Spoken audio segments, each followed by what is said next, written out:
ሁኔታ በሚኒስትሩ ተይዘው የሚሰሩ ናቸው። ለምሳሌ ከ223 ተቋማት በላይ የመልሶ ግንባታ ሳይሆን የኢንፍራስትራክቸር ብቻ አይደለም ግብአትንም የማሟላት ስራ በዚህ አመት እንግዲህ 2017 እስራኤል በጋዛ ከተማ ለረጅም ጊዜ ስታቅደው የቆየችውን ከፍተኛ የምድር ላይ ጥቃት መፈጸም ጀምራለች። የሀገሪቱ ወታደሮች ወደ ጋዛ ዳርቻ በመግባት ከባድ ጥቃቶችን መፈጸማቸውም ተዘግቧል። የሚሰጧቸውን ተደጋጋሚ ማስጠንቀቂያዎች ከሌሎች ሀገራት በተለየ ግልጽ ባልሆነ ምክንያት ሩሲያ ላይ ተግባራዊ ሲያደርጉ እየተስተዋሉ አይደለም። በተደጋጋሚ መሪዎች የማይገናኙ ከሆነና ጦርነቱን ማስቆም የማይችሉ ከሆነ ማዕቀብ እንደሚጥሉ በማስፈራራት ተደጋጋሚ የጊዜ ገደብን ሲሰጡ ቆይተዋል። አሁንም የሁለቱ ሀገራት ጥቃት ተጠናክሮ መቀጠሉን ተከትሎ ማዕቀብ እንደሚጥሉ ገልጸዋል። ይህ ሊሆን የሚችለው ግን የአውሮፓ ሀገራት በዋናነት የኔቶ አባል ሀገራት ትብብር የሚያደርጉላቸው ከሆነ መሆኑን ገልጸዋል። የሰነድ ማስረጃ መቅረቢያ ጊዜ ገደብ ካልተበጀለት በዚያው ልክ የክርክር ማቆሚያ ሊኖረው አይችልም። በመሆኑም ከሳሽ ክሱን ሲያቀርብ አለኝ የሚለውን የሰነድ ማስረጃ የሰው ምስክር ዘርዝሮ ሊያቀርብ ይገባል። በእጁ ላይ የማይገኙ ከሌላ ሶስተኛ ወገን የሚገኙት የሰነድ ማስረጃዎችን ምን ሊያስረዱ እንደሚችሉ በአቤቱታው ላይ በመግለጽ በፍርድ ቤቱ እገዛ እንዲቀርብለት መጠየቅ ይኖርበታል። ጤና ይስጥልን የተወደዳችሁ ተመልካቾቻችን፣ ከሀገሬ ቴሌቪዥን ዕለታዊ ዜናዎችን ይዘን ቀርበናል።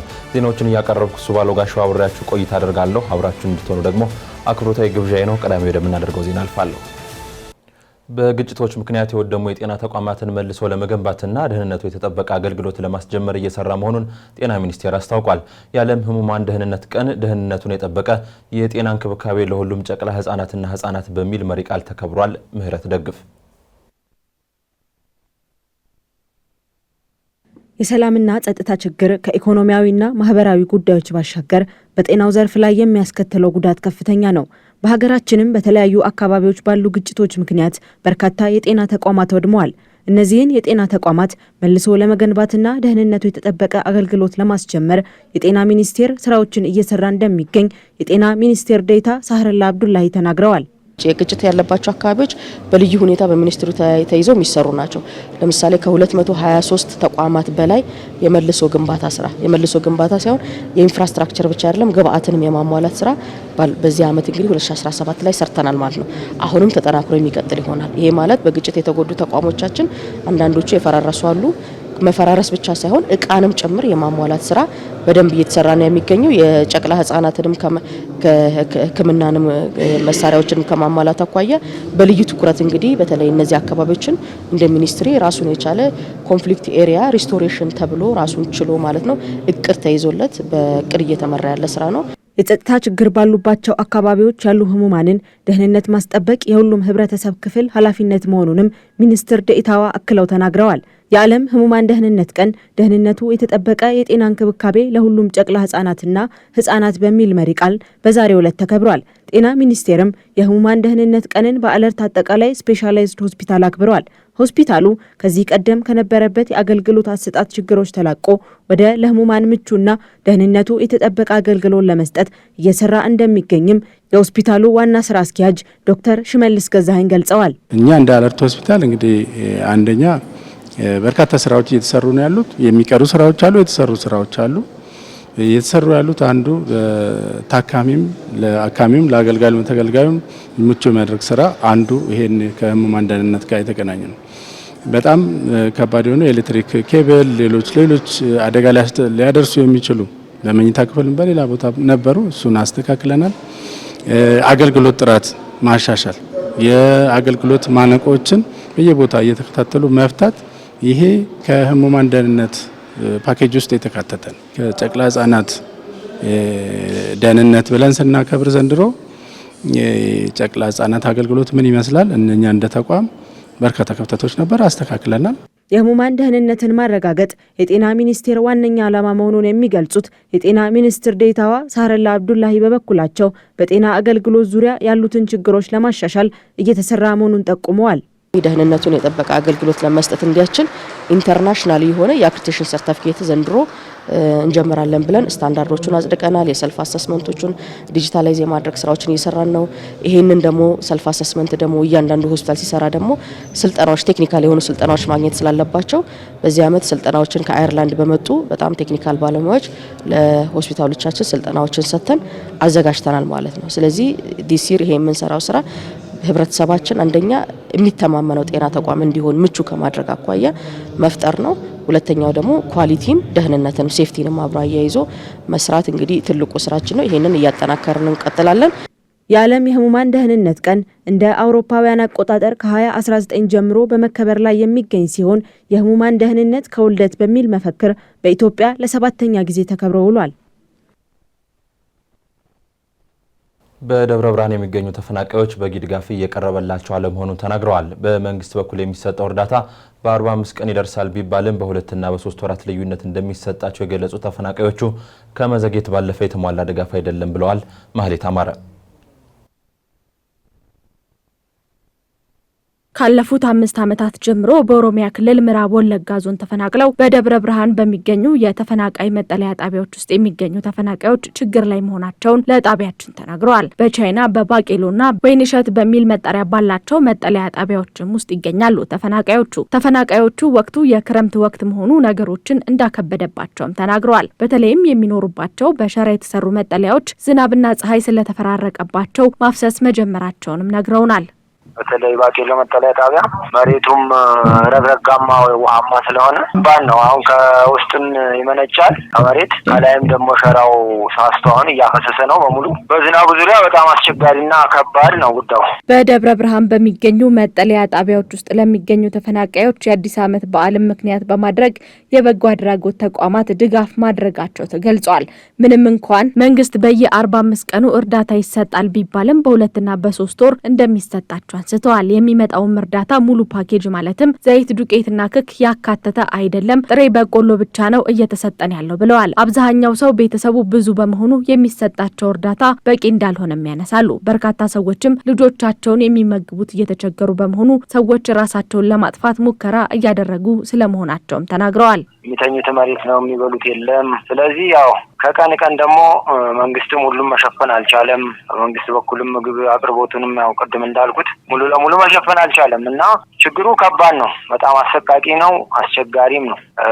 እርዳታ ያው አሁን ወራዊ የመንግስትን በተመለከተ በጣም እየዘገየ ነው የሚመጣው። ቢያንስ ለወር ከምናምን የቆያን ቆይቶበት ጊዜ ያለው እሱም አሁን በፊት አሁን ዘይትና ፋፋን ጨምሮ ነበር የሚመጣው። አሁን ዘይት 3 ዓመት አለ ዘይት ተቆመ ማለት ነው አንድየው።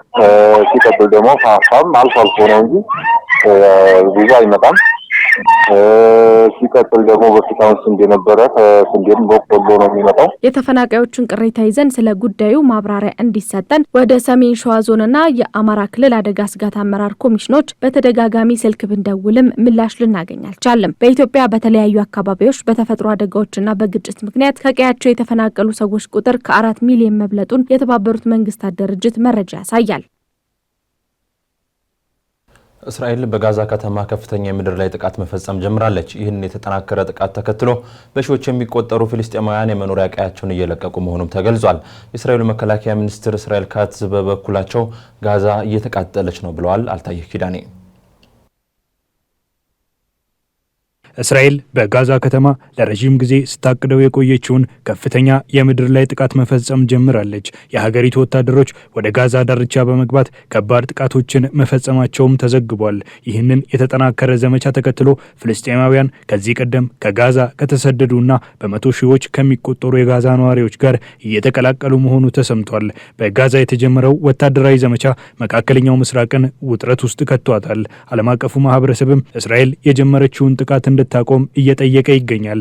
የእስራኤሉ ጠቅላይ ሚኒስትር ቤንያሚን ኔታንያሁ ከእንግሊዝና ከሌሎች ሀገራት የሰላ ትችት እያጋጠማቸው ቢሆንም በሐማስ የመጨረሻው ዋና ምሽግ ነው ባሉት አካባቢ ጠንካራ ወታደራዊ ዘመቻ መጀመሩን ተናግረዋል። ጦሩ የጀመረውን የምድር ዘመቻ ተከትሎ የእስራኤል መከላከያ ሚኒስትር የሆኑት ኢዝራኤል ካትዝ አነጋጋሪ አስተያየት ሰጥተዋል። የመከላከያ ሚኒስትሩ ጋዛ እየተቃጠለች ነው የሚል ልጥፍን በኤክስ የማህበራዊ ትስስር ገጻቸው ላይ ያጋሩ ሲሆን የእስራኤል ጦር በአሸባሪዎች መሰረተ ልማት ላይ የበረታ ክንዱን ያሳርፋል ሲሉ ዝተዋል። ከዚህ ቀደም በሐማስ ላይ የሚደረገው ወታደራዊ ዘመቻ አይቆምም ሲሉ የቆዩት የመከላከያ ሚኒስትሩ የእስራኤል ጦር ሰራዊት ታጋጆችን ለማስለቀቅና ሐማስን ድል ለማድረግ በጀግንነት እየተዋጋ ነው ሲሉ ገልጸዋል። ጋዛን ከሐማስ ነጻ አድርጋለሁ በማለት እስራኤል የጀመረችው ወታደራዊ ዘመቻ በሚደረጉ ጥቃቶች የቀጠሉ ቢሆንም አንድ የእስራኤል መከላከያ ኃይል ባለስልጣን በከተማዋ አሁንም 3000 የሚደርሱ የሐማስ ተዋጊዎች እንዳሉ መግለጻቸውን ቢቢሲ ዘግቧል። እነዚህን የሐማስ ተዋጊዎች ለማጥፋት የእስራኤል ጦር ተጨማሪ ወታደሮችን በጋዛ እንደሚያሰማራም ተጠቁሟል። የመከላከያ ሰራዊት ቃል አቀባይ የሆኑት ብርጋዴር ጄኔራል ኤፊ ዴፍሪን እንዳሉት ከሆነ ደግሞ ሐማስ ጋዛ ከተማን ትልቁ ምሽግ አድርጓታል ሲሉ ከሰዋል። ይህንን የሐማስ ችግር ለአንዴና ለመጨረሻ ጊዜ ለመቋጨት ንጹሃን ዜጎች በጋዛ ከተማ ከሚገኙት የውጊያ ቀጠናዎች እንዲርቁ እናሳስባለን ሲሉ በሰጡት መግለጫ ላይ መናገራቸውን ቢቢሲ በዘገባው አመልክቷል። እስራኤል በጋዛ የጀመረችውን ወታደራዊ ጥቃት ከሚያደርሰው የመሰረተ ልማት ውድመት ባሻገር ለፍልስጤማውያን ሕይወት መጥፋት ምክንያት እየሆነ ነው ተብሏል። ባለፉት 24 ሰዓታት ውስጥ እስራኤል በጋዛ ባደረገችው ጥቃት በትንሹ 59 ሰዎች መገደላቸውን በሐማስ የሚመራው የጤና ጥበቃ ሚኒስቴር አስታውቋል። ከሞቱት ሰዎች ባሻገር በትንሹ 386 ሰዎች መቁሰላቸውም ተገልጿል። 3 ሰዎች በረሃብና በተመጣጠነ የምግብ እጦት ሕይወታቸውን አጥተዋል ያለው ሚኒስትሩ ከነዚህም መካከል አንድ ሕፃን የሚገኝበት እንደሆነም ጠቁሟል። እስራኤል በጋዛ የተጠናከረ ጥቃት እየፈጸመች ባለችበት በዚህ ወቅት የተባበሩት መንግስታት ድርጅት አጣሪ ኮሚሽን እስራኤል በጋዛ የዘር ማጥፋት ወንጀል እየፈጸመች ነው ሲል አዲስ ባወጣው ሪፖርት ከሷል። አዲሱ የመንግስታቱ ድርጅት የ72 ገጾች ሪፖርት እንዳመለከተው የእስራኤልና ሐማስ ጦርነት ከተጀመረበት ጊዜ አንስቶ በዓለም አቀፍ ሕግ ድንጋጌ መሰረት እንደ ዘር ማጥፋት የሚቆጠሩ 4 ወንጀሎች በጦርነቱ መካከል በእስራኤልና ባለስልጣኖቿ ተፈጽሟል ሲል ከሷል። ከነዚህም መካከል ሐማስን ለማጥፋት በሚል የተወሰዱ የአባላት ግድያና ጉዳት ያስከተሉ ድርጊቶች እንደሚገኙበትም ነው የመንግስታቱ ድርጅት የገለጸው። ይሁንና እስራኤል ይህንን የተመድ ሪፖርት መሰረተ ቢስ ስትል አጣጥለዋለች። የእስራኤል የውጭ ጉዳይ ሚኒስቴር ለጉዳዩ በሰጠው አስተያየት ሪፖርቱ የተሳሳተና ምክንያታዊ ያልሆነ በሚል ተችቶታል። እስራኤል በጋዛ እየወሰደች በምትገኘው ወታደራዊ ዘመቻም የትኛውም ሀገር አድርጎት በማያውቀው መልኩ ንጹሃን ዜጎች እንዳይጎዱ ጥንቃቄ እየወሰደች መሆኑን ሚኒስቴር መስሪያ ቤቱ ገልጿል። የተባበሩት መንግስታት ድርጅት ሪፖርት መሰረተ ቢስ ነው ያለው የእስራኤል የውጭ ጉዳይ ሚኒስቴር መስሪያ ቤት የተመድ አጣሪ ኮሚሽን አባላት ከስልጣን መነሳት አለባቸው ብሏል። ይሁን እንጂ ይህ ብቻ በቂ አይደለም ያለችው እስራኤል ኮሚሽኑ ይህንን መሰል የተሳሳተና የተዛባ ሪፖርቶችን እንዳያወጣ መፍረስ አለበት በማለት ምላሽ ሰጥቷል። እስራኤል በጋዛ የምታደርገው ወታደራዊ ዘመቻ ከዓለም አቀፉ ማህበረሰብ ትችትና ነቀፋን እያስተናገደ ሲሆን የተለያዩ ሀገራት ተቃውሟቸውን እየገለጹ ይገኛል። የእንግሊዝ የውጭ ጉዳይ ሚኒስትር ኢቬት ኩፐር ጥቃቱን ፍጹም ግዴለሽና አሰቃቂ ያሉት ሲሆን ይህ ጥቃት በጋዛ የበለጠ ደም መፋሰስ የሚያመጣ ነው ብለዋል። ብዙ ንጹሃን ዜጎችን አደጋ ላይ የጣለ ጥቃት ነው ያሉት ሚኒስትሩ የእስራኤላውያን ታጋቾችን ሕይወት አደጋ ላይ ይጥላል ሲሉ ነቅፈዋል። የተባበሩት መንግስታት የሰብአዊ መብት ኃላፊ ቮልከር ቱርክ እንዳሉት ደግሞ የእስራኤል እርምጃ ፍጹም ተቀባይነት የሌለው ነው ሲሉ መግለጻቸውን ቢቢሲ በዘገባው አመልክቷል። የዩክሬኑን ጦርነት ለማቆም የሩሲያና የዩክሬን ፕሬዝዳንቶች ፈቃደኝነት አስፈላጊ ነው ሲሉ የአሜሪካው ፕሬዝዳንት ዶናልድ ትራምፕ ተናግረዋል። በሌላ በኩል የአሜሪካ የውጭ ጉዳይ ሚኒስትር ማርኮ ሩቢዮ በሚቀጥለው ሳምንት በሚካሄደው የተባበሩት መንግስታት ድርጅት ጠቅላላ ጉባኤ ወቅት ፕሬዝዳንት ትራምፕና ፕሬዝዳንት ዘለንስኪ በኒውዮርክ ሊገናኙ እንደሚችሉ ፍንጭ ሰጥተዋል። ኃይለ ገብርኤል ታደሰ። የአሜሪካው ፕሬዝዳንት ዶናልድ ትራምፕ በዩክሬን ያለውን ጦርነት ለማስቆም በቭላዲሚር ፑቲንና በቮሎዲሚር ዜሌንስኪ መካከል ፈቃደኝነት ሊኖር ይገባል ብለዋል። የአሜሪካው ፕሬዝዳንት በእንግሊዝ ጉብኝት ለማድረግ ከመሄዳቸው ቀደም ብለው ለጋዜጠኞች ሲናገሩ በእርሳቸው አገላለጽ ታንጎ ለመደነስ 2 ሰው ያስፈልጋል። እነዚህም 2 ሰዎች ፑቲንና ዜሌንስኪን ለማስማማት ከእነርሱ ጋር በክፍል ውስጥ መቀመጥ ያለብኝ ይመስላል። ምክንያቱም በአንድ ክፍል ውስጥ አብረው መቀመጥ አይችሉም። እዚያ ትልቅ ጥላቻ አለ ብለዋል። ትራምፕ ይህንን ሲሉ ለመጀመሪያ ጊዜ አይደለም። ፑቲን ዜሌንስኪን አይወደውም በማለት ቃል በቃል መናገራቸውም ይታወሳል። ይህንን ያሉት ደግሞ በአላስካ ከፑቲን ጋር ተገናኝተው ለስምምነት የደረሱ ከመሰላቸው በኋላ ድጋሜ ሁለቱ መሪዎች ለመገናኘት ተግባራዊ እንቅስቃሴን ባለማድረጋቸው ነበር። ኪየቭና ሞስኮ ላለመስማማታቸው በምክንያትነት የሚነሳው በሁለቱም በኩል የሚቀርቡት ቅድመ ሁኔታዎች ናቸው። ከነዚህም ውስጥ በሩሲያ በኩል የተቆጣጠረቻቸውን ግዛቶች በመደራደሪያነት ስታቀርብ፣ በዩክሬን በኩል ደግሞ ይህ ጉዳይ ተቀባይነት ከማጣቱም ባለፈ እንደ ርዕሰ ጉዳይ እንዲነሳ አይፈለግም። የሩሲያው ፕሬዝዳንት ቭላዲሚር ፑቲን ከቀናት በፊት ወደ ቻይና ቀንተው በነበረበት ወቅት ዜሌንስኪ በየትኛውም ጊዜ ወደ ሞስኮ በማምራት መነጋገር እንደሚችሉ ቢገልጹም ዜሌንስኪ ወደ ሞስኮ መሄድን አይመርጡም። ይልቁንም በአውሮፓ በሚገኙና በእርሳቸው አገላለጽ ገለልተኛ በሚሏቸው ሀገራት መገናኘትን ምርጫቸው አድርገዋል። ይህ ደግሞ በሩሲያ በሩሲያ በኩል ተቀባይነትን አላገኘም። ከቀናት በፊት ሩሲያ በኪየቭ በሰነዘረችው ጥቃት የአውሮፓ ህብረት ዲፕሎማቶች መኖሪያን ጨምሮ የብሪቲሽ ካውንስል ቢሮዎች ጉዳት ማስተናገዳቸውን ተከትሎ የአውሮፓ ሀገራት ከዚህ ቀደም በፈረንሳይ መሪነት አቋማቸውን ሲገልጹ ከነበረበት ከፍ ባለ ሁኔታ ሩሲያን ሲተቹ እንደነበር ይታወሳል። ቀድሞውንም ጦርነቱን ለማስቆም በፑቲን እምነት የሌላቸው ሀገራቱ ከሰሞኑ ደግሞ የኔቶ አባል ሀገራት ፖላንድና ሮማኒያ የሩሲያ የጦር ድሮኖች የአየር ክልላችንን አልፈው ገብተዋል በማለት ከከሰሱ በኋላ ውጥረቶች ጨምረዋል። በኔቶ መተዳደሪያ ደንብ አንቀጽ 5 መሰረት ደግሞ የአባል ሀገራቱን ደህንነት የማስጠበቅ ኃላፊነት የቡድኑ መሆኑንና አንደኛው አባል ሀገር ላይ የሚደርስ ጥቃት ሁሉንም የሚመለከት መሆኑን ይገልጻል። በዚህም መሰረት ኔቶን ጨምሮ ሀገራቱ በተናጠል ጉዳዩን ከመቃወም አልፈው በአካባቢው ጥበቃቸውን አጠናክረዋል። እንግሊዝም የጦር ጀቶቿን ልካለች። ዜሌንስኪ እንዳሉት ወደ ዩክሬን ምድር ከመምጣታቸው አስቀድመው ለ50 ደቂቃ ያህል በፖላንድ የአየር ክልል ቆይታ አድርገዋል በማለት ክሱን አጠናክረዋል። የክሬምሊን ቃል አቀባይ ዲሚትሪ ፔስኮቭ በበኩላቸው ታስቦበት ያልተፈጠረ ነው በማለት አስተባብለዋል። ቀደም ብሎ የውጭ ጉዳይ ሚኒስቴር ማርኮ ሩቢዮ የተባበሩት መንግስታት ጠቅላላ ጉባኤ ለዓመታዊ ከፍተኛ ስብሰባ በሚሰበሰብበት ወቅት ፕሬዚዳንት ትራምፕና ፕሬዚዳንት ዜሌንስኪ በሚቀጥለው ሳምንት በኒውዮርክ ሊገናኙ እንደሚችሉ ፍንጭ ሰጥተዋል። የአሜሪካው ፕሬዚዳንት ዶናልድ ትራምፕ ከፕሬዚዳንት ቮሎዲሚር ዜሌንስኪ ጋር በሚቀጥለው ሳምንት በኒውዮርክ ሊገናኙ ይችላሉ ሲሉ የአሜሪካው የውጭ ጉዳይ ሚኒስትር ማርኮ ሩቢዮ በቴል አቪቭ ተናግረዋል። እሱ ትራምፕ ጦርነቱን ለማስቆም የተቻለውን ሁሉ ለማድረግ እየሞከረ ነው ሲሉ ሩቢዮ ተናግረዋል። የዓለም መሪዎች በኒውዮርክ ከመስከረም 22 ጀምሮ ለተባበሩት መንግስታት ዓመታዊ ስብሰባ ይገናኛሉ። ፕሬዚዳንቱ ለሩሲያው ፕሬዚዳንት ቭላዲሚር ፑቲን ብዙ ጥሪዎችን አድርገዋል። ከዜሌንስኪ ጋርም ስብሰባዎችን አድርገዋል። ምናልባትም በሚቀጥለው ሳምንት በኒውዮርክ ውስጥ ሊገናኙ ይችላሉ ሲሉ አክለዋል። ዩክሬን በአንጻሩ በዜሌንስኪና በትራምፕ መካከል ሊኖር ስለሚችለው ስብሰባ አስተያየት አልሰጠችም። ኪየቭ ኢንዲፔንዳንት አስተያየት እንዲሰጥ የዜሌንስኪን ቢሮ ቢያነጋግርም ምላሽ አለማግኘቱን ዘግቧል። ትራምፕ ከፑቲን ጋር በአላስካ የመጀመሪያውን ስብሰባ ካደረጉ ከጥቂት ቀናት በኋላ የአሜሪካን ፕሬዚዳንት ከዜሌንስኪና ከአውሮፓ መሪዎች ጋር ለመጨረሻ ጊዜ እንደ አውሮፓውያን አቆጣጠር ነሐሴ 18 በዋይት ሀውስ ተገናኝተው ነበር። በወቅቱ ትራምፕ በሩሲያና በዩክሬን ፕሬዚዳንቶች መካከል ቀጥተኛ ውይይቶችን ለማዘጋጀት ቃል ገብተዋል። ምንም እንኳን አሁንም ድረስ ጥቃቶች የቀጠሉ ቢሆንምና መሪዎቹን ማገናኘት ባይችሉም ትራምፕ የሚሰጧቸውን ተደጋጋሚ ማስጠንቀቂያዎች ከሌሎች ሀገራት በተለየ ግልጽ ባልሆነ ምክንያት ሩሲያ ላይ ተግባራዊ ሲያደርጉ እየተስተዋሉ አይደለም። በተደጋጋሚ መሪዎች የማይገናኙ ከሆነና ጦርነቱን ማስቆም የማይችሉ ከሆነ ማዕቀብ እንደሚጥሉ በማስፈራራት ተደጋጋሚ የጊዜ ገደብን ሲሰጡ ቆይተዋል። አሁንም የሁለቱ ሀገራት ጥቃት ተጠናክሮ መቀጠሉን ተከትሎ ማዕቀብ እንደሚጥሉ ገልጸዋል። ይህ ሊሆን የሚችለው ግን የአውሮፓ ሀገራት በዋናነት የኔቶ አባል ሀገራት ትብብር የሚያደርጉላቸው ከሆነ መሆኑንም ገልጸዋል። ትራምፕ እንዳሉት በሩሲያ ላይ ሊወስዱ ላሰቡት ኢኮኖሚያዊ እርምጃዎች ጦርነቱን ለማቆም ይረዳል ብለው ያምናሉ። ይህ ከሩሲያ ነዳጅ የሚገዙ ሀገራት ግዥውን እንዲያቆሙ ይፈልጋሉ። ምክንያታቸው ደግሞ ለጦርነቱ ሩሲያ ከፍተኛ ገቢውን እያገኘች የምትገኘው ከዚሁ ከነዳጅ ከሚገኝ ነው በሚል ነው። ይህንን ጉዳይም ዜሌንስኪ ይጋሩታል። ቀደም ብለው ደጋግመው ሲገልጹት የነበረ ጉዳይ ነው። የጥቃታቸው ዋነኛ ኢላማም የነዳጅ ማጣሪያዎች ላይ ነው።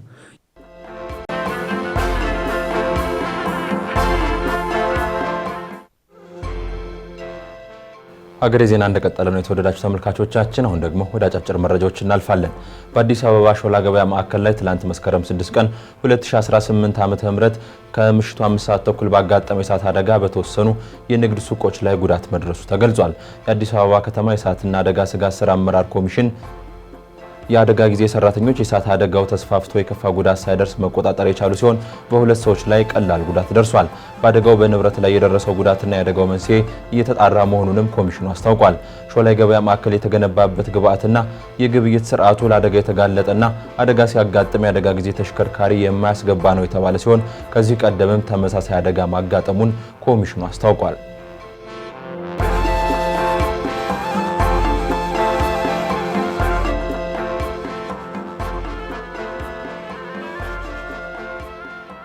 በኢትዮጵያ የአሜሪካ ኤምባሲ በቱሪስት ቪዛ ልጅ ለመውለድ ወደ አሜሪካ ይጓዛሉ ያላቸውን ኢትዮጵያውያን አስመልክቶ ማሳሰቢያ አውጥቷል።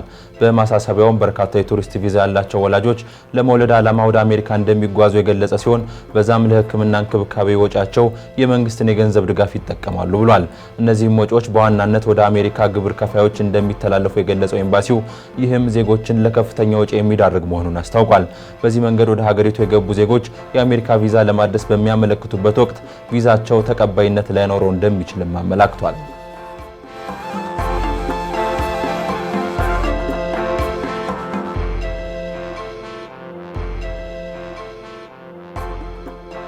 በፓን አፍሪካኒዝም እሳቤ ላይ የሚሰራው ሌጀንደሪ ጎልድ ሊሚትድ ከኢትዮጵያ ኢቨንት አጋሩ አፍሮኖቫ ጋር በመሆን የሚያዘጋጀው የአፍሪካ ሴሌብሬትስ የፓን አፍሪካኒዝም ጉባኤ ከጥቅምት 25 እስከ 30 ቀን 2018 ዓ.ም በአዲስ አበባ እንደሚካሄድ ተነግሯል። ሀገሬ ቴሌቪዥንም ጉባኤውን በተመለከቱ ጉዳዮች የይዘት ስራዎችን ለመስራት የሚዲያ አጋርነት ስምምነት ከጉባኤው አዘጋጅ ሌጀንደሪ ጎልድ ሊሚትድ ጋር ተፈራርሟል።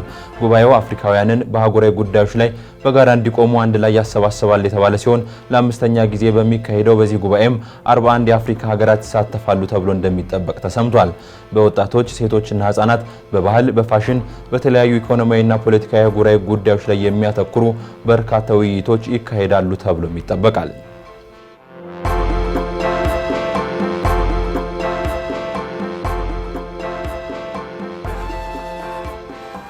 አፍሪካ በየዓመቱ እስከ 200 ቢሊዮን ዶላር የሚደርስ ኢኮኖሚያዊ ኪሳራ እንደሚደርስባት ዓለም ባንክ ባወጣው ሪፖርት አመላክቷል። ይህ ኪሳራ የሚከሰተው በቂ የንጽህና አጠባበቅ አገልግሎት ባለመኖሩ ሲሆን የዓለም ባንክ በአህጉሪቱ በዚህ ዘርፍ ላይ የሚደረግ ኢንቨስትመንት አጠቃላይ የሀገር ውስጥ ምርት ጂዲፒን እስከ 5% ሊያሳድግ እንደሚችል ገልጿል። ሪፖርቱ አክሎ እንደገለጸው በዓለም አቀፍ ደረጃ ከ5 ሰዎች መካከል 2 የሚሆኑት አስተማማኝ የንጽህና አገልግሎት አያገኙም። ይህም በተለይ በአፍሪካ እንደ ኮሌራና ተቅማጥ ያሉ በሽታዎች እንዲስፋፉ ምክንያት ሆኗል። በተለይ በከተሞች ውስጥ ባሉ ስፍራዎች የፍሳሽ ማስወገጃ ስርዓት አለመኖር ችግሩን የበለጠ እንዳወሳሰበውም ተመላክቷል።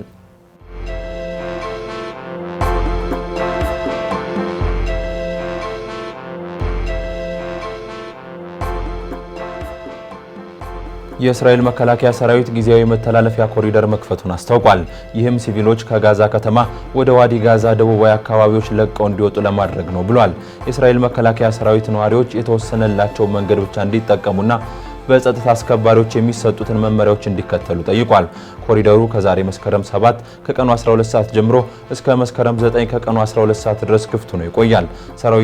ሰራዊቱ ሲቪሎችን ለመርዳት የትራፊክ ምልክቶች በመንገዱ ላይ እንደተቀመጡም አስታውቋል። በጋዛ ከተማ ከሚኖሩት 1 ሚሊዮን ከሚገመቱ ነዋሪዎች ውስጥ እስከ ማክሰኞ ድረስ በግምት 350 ሺህ ነዋሪዎች ከጋዛ ከተማ ለቀው ወጥተዋል ሲል ሰራዊቱ ማስታወቁን የጀሩሳሌም ፖስት ዘገባ ያመለክታል።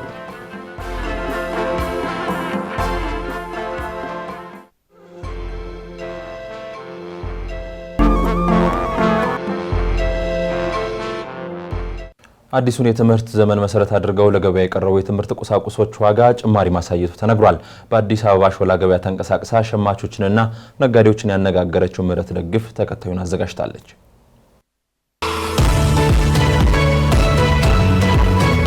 ሁለት 2018ን ከተቀበልን እንግዲህ ቀናትን አስቆጥረናል።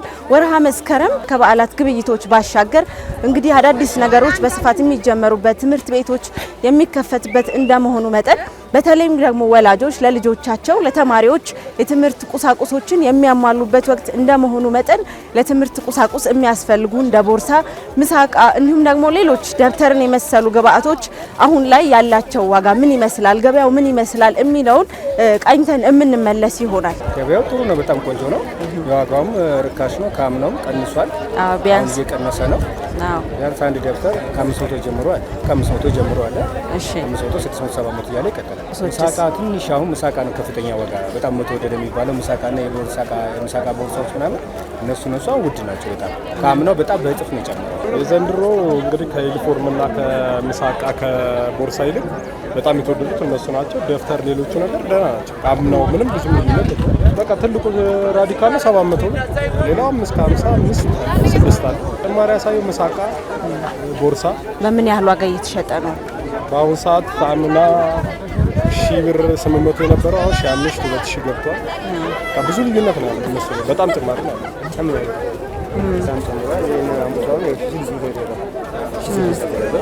በጣም ውድ ነው። ጋንስ ተጠብቄ ነበር። ጋንስ ከሺህ ተጠብቄ ነበር። የዛሬው ገበያ ትንሽ ጨምሯል። ቦርሳ ላይ በጣም ጭማሪ አለ። ባለፈው ከገዛ ነው የ500 ብር እና የ600 ብር ጭማሪ አለ። ምሳቃም ሁሉም ነገር ጨምሯል፣ ግን የቦርሳው የተለየ ጭማሪ አለ። ዩኒፎርም ደግሞ ባለፈው ለልጄ ሲገዛ 1200 ብር የገዛሁት በአሁኑ 1700 ብር ነው ገንዘቡ እና ብዙ ነገር ጭማሪ አለ።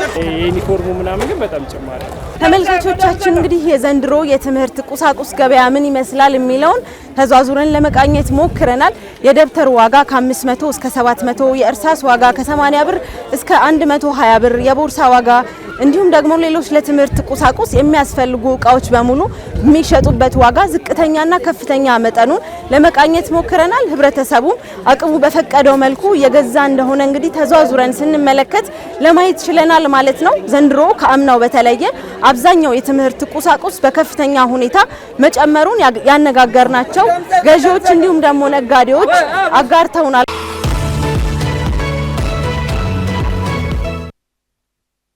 ተከራካሪ ወገኖች በእጃቸው የሚገኘውን ወይም ለክርክራችን ይጠቅመናል ብለው የሚያምኑበትን አሊያም ፍርድ ቤት እንዲቀርብ የጠየቀውንና አስቀድመው ፍርድ ቤት ያላቀረቡትን የጽሁፍ ማስረጃ ሁሉ በተያዘው ቀነ ቀጠሮ ማቅረብ አለባቸው። ይህም ከነበሩት የሰነድ ማስረጃዎች በተጨማሪ ሌሎች የሰነድ ማስረጃዎች የሚቀርቡበት ስርዓት ነው። የዛሬው ከጠበቃው ጋር ጥንቅራችንም ትኩረቱን በዚህ ጉዳይ ላይ አድርጓል። ተከታትለን እንመለስ።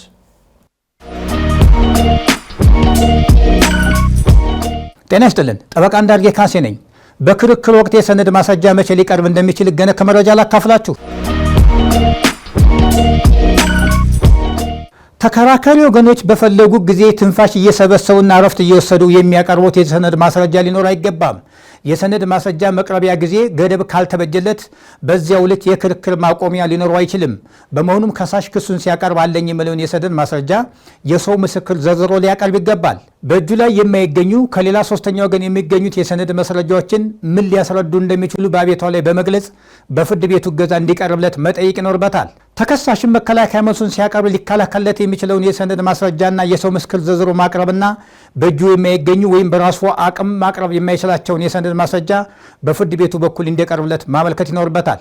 ተከራካሪ ወገኖች ራሳቸው ወይም ወኪሎቻቸው በእጃቸው የሚገኘውን ወይም ለማቅረብ የሚችሉትን ወይም ለክርክራችን ይጠቅመናል ብለው የሚያምኑበትን ወይም ፍርድ ቤቱ እንዲቀርብ የጠየቀውንና አስቀድመው ፍርድ ቤት ያላቀረቡትን የጽሁፍ ማስረጃ ሁሉ ክስ ለመስማት ቀጠሮ በተያዘበት ዕለት የሚቀርቡ የሰነድ ማስረጃዎች ቀደም ብሎ ክስ ወይም መከላከያ መልስ ሲቀርብ ተያይዘው ቀርበው ከነበሩት የሰነድ ማስረጃዎች በተጨማሪ ሌሎች የሰነድ ማስረጃዎች የሚቀርቡበት ስርዓት ነው።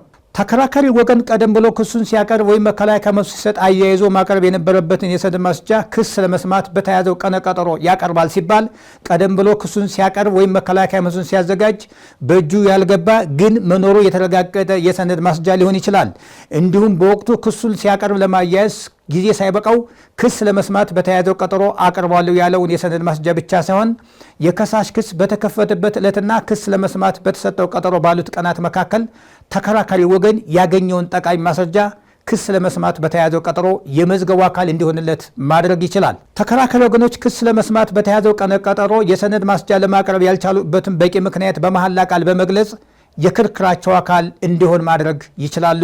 በአጠቃላይ ተከራካሪ ወገኖች ማስረጃ የሚያቀርቡበት ጊዜ ውስን ሲሆን ከሳሽ ክሱን ሲያቀርብ በማስረጃነት ዘርዝሮ በማቅረብ ተከሳሽ መከላከያ መልሱን ሲያዘጋጅ ከመከላከያ መልሱ ጋር ዘርዝሮ በማቅረብ ክስ ለመስማት ቀጠሮ በተያዘበት ዕለትና ክስ ለመስማት ያላቀረባቸውን የሰነድ ማስረጃዎች በቀዳሚው ቀነ ቀጠሮ ማቅረብ ያልቻለበትን በቂ ምክንያት በመግለጽ ከውሳኔ በፊት ሊቀርብ እንደሚገባ መገንዘብ ከወዲሁ ለክርክር ዝግጅት ጠቃሚ መሆኑን መረዳት ያስፈልጋል።